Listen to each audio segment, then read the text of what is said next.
বন্ধুরা সবাইকে আসসালামু আলাইকুম। আরো একটি নতুন ভিডিওতে আপনাদেরকে স্বাগতম। তো আমরা যারা খামার করি বা গরুর খামার শুরু করছি, সবচেয়ে বড় সমস্যাটা যেটা হচ্ছে যে আমাদের চিকিৎসা খরচ। কারণ হচ্ছে যে আপনার খামারে যদি আপনি চিকিৎসা খরচ কমাইতে পারেন, সেই ক্ষেত্রে আপনি লাভবান হবেন, এতে কোনো সন্দেহ নাই। কারণ হচ্ছে যে আপনি একজন ডাক্তার যদি কোনো কারণে আপনার খামারে নিয়ে আসেন, তাকে অন্তত ভিজিট দিতে হবে, ভালো মানের ডাক্তার যদি হয়ে থাকে 1000-1500 টাকা।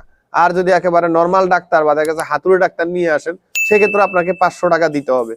এরপরে ওষুধ যেটা লিখে দিয়ে যাবে, সেটা আপনি আবার কিনে এনে পুশ করতে হবে, বা আপনি যদি ইনজেকশন পুশ করতে না পারেন, তাহলে ও যদি 3 দিন আসে বা 2 দিন আসে, তাহলে ওকে আরো 500 টাকা করে দিতে হবে। তো মূলত হচ্ছে যে আপনার রোগ হওয়ার আগে কিভাবে প্রতিরোধ করবেন, সেটাই আমি আজকে আপনাদের মাঝে শেয়ার করার চেষ্টা করব। আশা করি শুরু থেকে শেষ পর্যন্ত আমার ভিডিওটা কন্টিনিউ করবেন। আর যদি ভিডিওটা শেষ পর্যন্ত দেখে ভালো লাগে, অবশ্যই শেয়ার করে দিবেন, বা আপনার কোনো প্রশ্ন বা মূল্যবান মতামত থাকলে কমেন্টে লিখতে পারেন, আমরা অ্যান্সার দেওয়ার চেষ্টা করব। তো প্রথম কাজ হচ্ছে যে আপনাকে অবশ্যই কিছু জিনিস মেনটেন করতে হবে। এই মেনটেন গুলা যদি আপনি করতে পারেন, আমি মনে করি যে আপনার খামারের 90% সমস্যা, মানে রোগ সমস্যা যেটা বা চিকিৎসা খরচ যেটা, সেটা কমে যাবে। যেমন কি আমাদের খামারে মূলত হচ্ছে যে বড় ধরনের ইনশাল্লাহ কোনো সমস্যা নাই। হয়তো মূলত দেখা গেছে কিছু কিছু মেজর সমস্যা হয়, আর ছোটখাটো সমস্যা যেগুলো, এগুলা আমরা নিজেরাই সমাধান করতে পারি।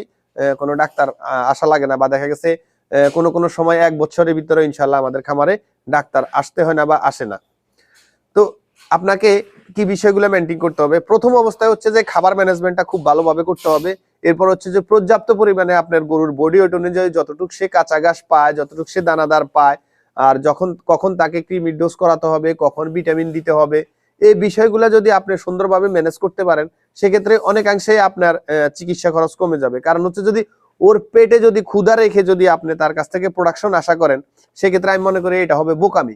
কারণ হচ্ছে যে আপনাকে দিয়েই চিন্তা করেন যে আপনার পেটে ক্ষুধা আছে, রাত্রে কিন্তু হয়তো দেখা যাচ্ছে ঠিক মতো আপনার ঘুম আসবে না। সেম গরুর বেলায় এরকম, গরু আমাদের চেয়ে অনেক বেশি খায়। তো এটাকে আপনি বুঝতে হবে। আমরা কিন্তু প্রোডাকশন হিসেবে আসলে মূলত কিছুই দেই না, হয়তো পরিশ্রম করেই কাজ করি, তার বিনিময়ে টাকা পাই। কিন্তু ও দিন শেষে হইলে বা রাত শেষ হইলে ও আপনাকে কিছু না কিছু দিচ্ছে। কারণ একটা গাভী যদি আপনি পালন করেন, ও সকাল হইলে আপনাকে দুধ দিবে, সারাদিন খাবার দাবার খাবে, দেখে রেস্ট নিবে, বিকেল বেলা হইলে সে আপনাকে দুধ দিচ্ছে, বছর শেষ হইলে সে আপনাকে একটা বাছুর দিচ্ছে। এখন আপনি যদি ওর যত্ন যদি ঠিক মতো না নিতে পারেন, সেক্ষেত্রে দেখা গেছে আপনি তার কাছ থেকে কিভাবে ভালো কিছু আশা করবেন, এটাই স্বাভাবিক। তো মূলত হচ্ছে যে আপনাকে সবসময় প্রত্যেক 3 থেকে 3.5 মাসের মাথায় কৃমির ডোজ করাতে হবে, সময় মতো ভ্যাকসিন দিতে হবে। এখন কৃমির ডোজ দেখা গেছে অনেকে করায় কিরকম, যে ওই যে ডাক্তার কাছে গেছে ফার্মেসিতে, ভাই আমার একটা গরু আছে, আমাকে কটা কৃমির ট্যাবলেট দেন। এখন উনি তো আর বডি ওয়েটও জিজ্ঞেস করে নাই, কিছু করে নাই, আপনাকে একটা ট্যাবলেট দিয়ে দিছে, আপনি খাওয়াই দিচ্ছেন, এভাবে না। সঠিক পদ্ধতিতে আপনি ওকে কৃমির ডোজ করাইতে হবে। কৃমির ডোজ শেষে লিভার টনিক, এরপরে হচ্ছে যে আপনার জিঙ্ক, ক্যালসিয়াম, এগুলা খাওয়াতে হবে। আপনার গাভী যদি মিনিমাম 20 লিটার বা দেখা গেছে 10 লিটার বা 15 লিটারের উপরে যদি দুধ দিয়ে থাকে, অবশ্যই তাকে প্রত্যেকদিন জিঙ্ক, ক্যালসিয়াম খাওয়াতে হবে। এখন আপনি মনে করেন যে জিঙ্ক, ক্যালসিয়াম খাওয়ালে আমার দৈনিক খরচ হইতেছে, আর ভাই দৈনিক যখন আপনার যে খরচটা হবে, ওই অনুযায়ী সে আপনাকে কিন্তু প্রোডাকশন দিবে। কিন্তু পরবর্তীতে দেখা গেছে ও সময় মতো হিটে আসবে, সময় মতো কনসেপ্ট করবে, বছর শেষে আপনি একটা বাছুর পাবেন।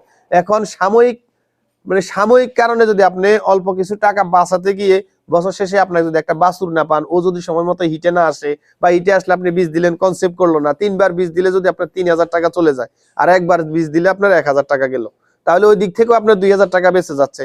এরপরে হচ্ছে যে আপনার যদি খামারে যদি ডাক্তার না আসে, সেক্ষেত্রে আপনার ওই খরচটা বেঁচে যায়। একটা গরুকে সাধারণ চিকিৎসা করতে গেলেও মিনিমাম আপনার 2000 টাকা গুনতে হবে, ওষুধ খরচ, এরপর হচ্ছে যে ডাক্তার, মানে ডাক্তার আসা মানে হচ্ছে যে আমার খাবারে 3000 টাকা বাড়তি খরচ। তো এরপরে হচ্ছে যে যখন আপনি এই জিনিসগুলো যদি মেনটেন করে করতে পারেন, ওর বডি ওয়েট অনুযায়ী ওকে যদি খাবার দিতে পারেন, এখন হচ্ছে দেখা গেছে কিছু কিছু সময় হয় কি যে আমাদের ঘাসের শর্ট পড়ে যায়। ঘাসের শর্ট পড়ে গেলে হয় কি যে আমরা চিন্তা করি যে না, যেহেতু শর্ট পড়তেছে ওইভাবে চলো, কিন্তু না, আপনার ঘাসের শর্টের কারণে ওর যে ঘাটতিটা হচ্ছে, বিভিন্ন সাপ্লিমেন্ট পাওয়া যায়, এগুলা দিয়ে আপনি ওর ঘাটতিটাকে অবশ্যই ফিল আপ করতে হবে, নয়তোবা আপনি বিপদে পড়বেন। এরপরে হচ্ছে যে আপনি প্রত্যেক সপ্তাহে মিনিমাম একবার আপনার খামারকে ব্লিচিং পাউডার ছিটিয়ে একেবারে ঘষে মেজে পরিষ্কার করে এরপরে জীবাণুমুক্ত করতে হবে। প্রত্যেক দিন যদি গরম শীত, মানে অতিরিক্ত শীতে হচ্ছে যে একরকম, বা প্রত্যেকদিন গরুকে আপনি গোসল করাতে হবে। হ্যাঁ, এই বিষয়গুলা যদি আপনি মেনে চলেন, এখন দেখা গেছে আপনি বডি ওয়েট অনুযায়ী ওকে যদি খাবার না দেন, এখন দেখা গেছে আপনি বডি ওয়েট অনুযায়ী আপনি হাতের আন্দাজে দিয়ে দিলেন, না, এটা হবে না। আপনাকে মেপে খাবার দিতে হবে। আপনি ঘাস যদি দেন মেপে দিবেন, আপনি যদি খড় দেন মেপে দিবেন, আপনি যদি দানাদার খাবার দেন মেপে দিবেন। কারণ কি জানেন, এই যে আপনার গাভীটা কয় লিটার দুধ দিছে এটা যদি আপনি মেপে বুঝতে পারেন, সেক্ষেত্রে আপনি মেপে কেন তাকে খাবার দিবেন না? অনেকেই বলে যে ভাই আমি জিঙ্ক ক্যালসিয়াম না খাই, এটার বিপরীতে কোনো কিছু করা যায় কিনা। আসলে মূলত আপনি যদি বিপরীত খুঁজতে যান, সেক্ষেত্রে আমি মনে করি যে আপনি ওই ধরনের কিছু পাবেন না, বা কারো কথা ধরে যদি কোনো কিছু করতে যান অন্য বিপরীত কোনো কিছু, যে আমি টাকা বাঁচাবো, সেক্ষেত্রে আপনি বিপদে পড়ার সম্ভাবনা বেশি থাকবে।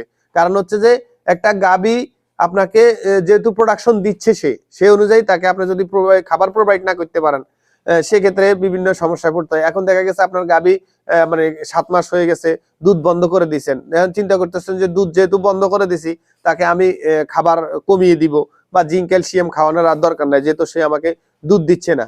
তাহলে কি হবে যে আপনার এই গাভীটা 7 মাসের সময় 7 মাস অতিবাহিত হয়ে আসছে, যখন সে বাচ্চা দিবে এর পরবর্তীতে আপনি সমস্যায় পড়বেন কি, ওর দেখা গেছে আপনার মিল্ক ফিভার হইতে পারে বা ক্যালসিয়াম শর্ট হয়ে পড়ে যেতে পারে। একটা গাভী যদি পড়ে যায়, এখন যদি একটা অ্যাক্সিডেন্ট হয়ে যায়, সেই তো গেল। আর যদি আপনার যদি মোটামুটি আপনি যদি ওকে চিকিৎসাও করেন, সেক্ষেত্রে অন্তত 5 থেকে 6 হাজার টাকা লাগবে। আর এই বিষয়গুলো যদি আপনি সুন্দরভাবে প্রথম থেকে মেনটেন করতে পারেন, আমি মনে করি যে আপনি আপনার চিকিৎসা খরচ মিনিমাম 90% কমাইতে পারবেন। একটা বিষয় মনে রাখবেন যে রোগ হওয়ার আগে রোগ প্রতিরোধ ক্ষমতা তাকে বাড়িয়ে যদি আপনি রাখতে পারেন, আপনার খামারের থেকে 90% চিকিৎসা খরচ কমে যাবে। আশা করি বিষয়টা এই পর্যন্ত দেখে থাকলে বুঝতে পারছেন। অবশ্যই এই পর্যন্ত দেখে থাকলে ভিডিওটা অবশ্যই ভালো লাগছে, আশা করি শেয়ার করে দিবেন। আর দেখা হবে অন্য কোনো ভিডিওতে অন্য কোনো বিষয় নিয়ে। আজকের মতো এখানে বিদায়। আসসালামু আলাইকুম ওয়া রাহমাতুল্লাহি ওয়া বারাকাতুহু।